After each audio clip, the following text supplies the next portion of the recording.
Di jantung kepulauan Indonesia, di tengah Samudra Hindia yang biru, tersembunyi sebuah surga bernama Mentawai. Selama berabad-abad, suku Mentawai hidup dalam harmoni yang sempurna dengan alam. Hutan bukan sekadar tempat tinggal, tapi juga ibu, guru, dan sahabat.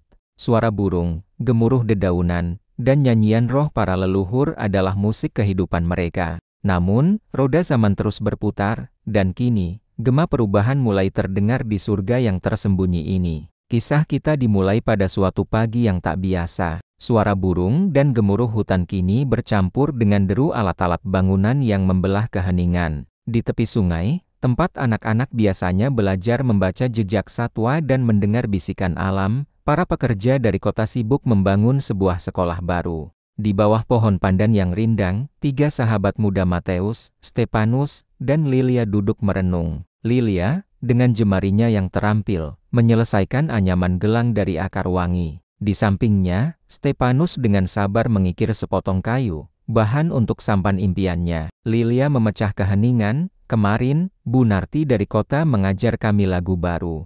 Lagunya bagus, tapi suaranya tidak seperti nyanyian roh dari pohon sialagundi yang biasa kita dengar saat ritual. Stepanus menimpali, matanya tak lepas dari ukirannya, aku lebih suka mendengar suara pahat di tangan ayahku daripada suara bor para tukang itu. Rasanya lebih hidup.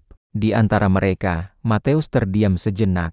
Ia adalah yang paling resah dengan perubahan ini. Kita harus belajar, katanya pelan. Eme bilang, ilmu dari luar bisa jadi tameng untuk kita, asalkan kita tidak lupa cara menapaki jejak kaki kita sendiri di tanah Mentawai ini. Keresahan Mateus beralasan. Ia melihat beberapa anak muda di desanya mulai mencoba berpakaian seperti orang kota. Mereka malu dengan tato tradisional yang menghiasi tubuh para tetua. Bahkan ada yang mulai menghindari ritual adat yang sakral. Bagi mereka, tradisi terasa kuno, dan kota adalah simbol kemajuan. Sore harinya, saat angin senja berembus lembut, Mateus tak sengaja mendengar percakapan para tetua di bawah rumah panggung tradisional mereka. Suara Eme Baga terdengar bijaksana, sekolah boleh berdiri. Anak-anak kita harus mengenal huruf dan angka. Tapi jangan sampai mereka lupa bahwa Mentawai punya bahasa sendiri, punya tarian yang bersumber dari napas hutan. Pak Amran, kepala proyek sekolah yang datang dari kota, menyahut dengan rendah hati. Justru saya yang ingin belajar dari kalian. Saya ingin tahu arti setiap motif tato di kulitmu, dan mengapa kalian selalu menaruh patung kayu di tepi ladang. Teteu Sakelo, salah satu tetua yang paling dihormati, tersenyum. Tato adalah buku kami, Pak. Setiap garisnya adalah cerita, sejarah, dan doa. Patung itu adalah pelindung ladang kami, penanda agar tanah tetap subur. Kami percaya roh halus menjaga tanaman kami, ilalang tumbuh untuk bahan anyaman, dan akar yang merambat kuat menjadi pengikat perahu kami. Percakapan itu membuka mata Mateus. Malam itu, ia duduk di teras bersama ayahnya, Lagai. Sambil memandangi motif tato yang rumit di lengan ayahnya, Mateus bertanya tentang maknanya. Lagai menatapnya dalam-dalam. Setiap garis ini punya cerita, Nak. Ada kisah tentang keberanian, tentang alam, tentang leluhur. Ketika kamu sudah siap, motif ini juga akan menjadi pelindungmu, menjadi pengingat siapa dirimu. Kata-kata ayahnya menancap kuat di hati Mateus. Tekadnya mulai bulat. Ia mengambil lembaran daun lontar dan mulai menulis. Menulis semua cerita yang ia dengar, semua nilai yang ia yakini, dengan harapan generasi setelahnya akan tetap menaruh hormat pada tanah dan tradisi Mentawai. Malam purnama tiba, membalut desa dengan cahaya peraknya yang magis.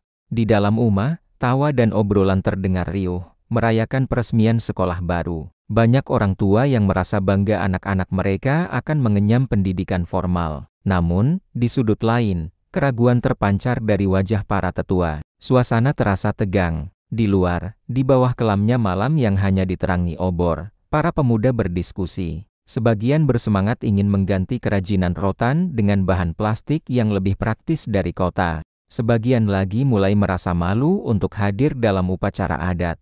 Mateus berbisik pelan pada Stepanus, sahabatnya, apa gunanya sekolah jika pada akhirnya kita lupa cara menanam sagu? Apa gunanya kita bisa membaca buku jika kita lupa cara menari di atas papan untuk menghormati leluhur? Stepanus, yang selalu berada di antara dua dunia, menjawab, aku ingin dua-duanya, Mateus. Aku ingin sampanku tetap terbuat dari kayu hutan terbaik, tapi aku juga ingin tahu tentang dunia luar yang luas itu. Perdebatan mereka terhenti ketika Teteu Sakelo mendekat.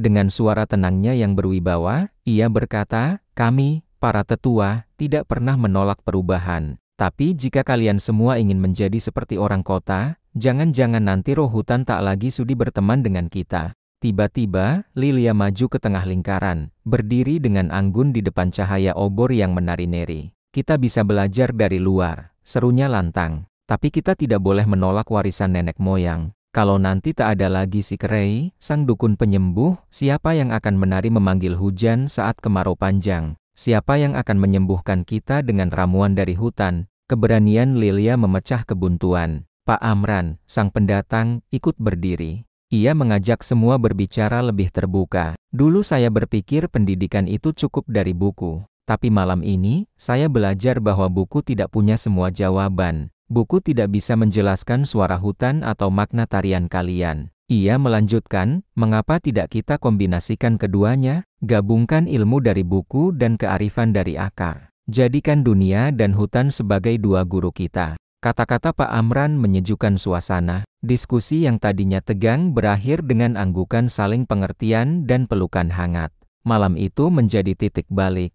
Di bawah sinar purnama, Mateus dan teman-temannya berjanji satu sama lain. Mereka akan rajin pergi ke sekolah untuk membuka jendela dunia, tetapi mereka juga akan selalu hadir dalam setiap upacara adat untuk menjaga api tradisi tetap menyala. Mereka memilih untuk tidak memilih salah satu, melainkan merangkul keduanya, menjadi generasi mentawai yang modern, namun tetap berakar kuat pada tanah leluhurnya. Kisah Mateus adalah cerminan dari ribuan komunitas adat di seluruh dunia yang menghadapi persimpangan jalan antara tradisi dan modernitas. Ini adalah pilihan yang sulit, namun bukan pilihan yang mustahil. Dengan dialog, saling menghormati, dan keinginan untuk belajar, jembatan antara masa lalu dan masa depan bisa dibangun. Terima kasih sudah menyimak perjalanan inspiratif dari Mentawai. Jangan lupa untuk like, subscribe, dan bagikan cerita ini agar lebih banyak orang yang tahu tentang kekayaan budaya Indonesia. Sampai jumpa di video berikutnya.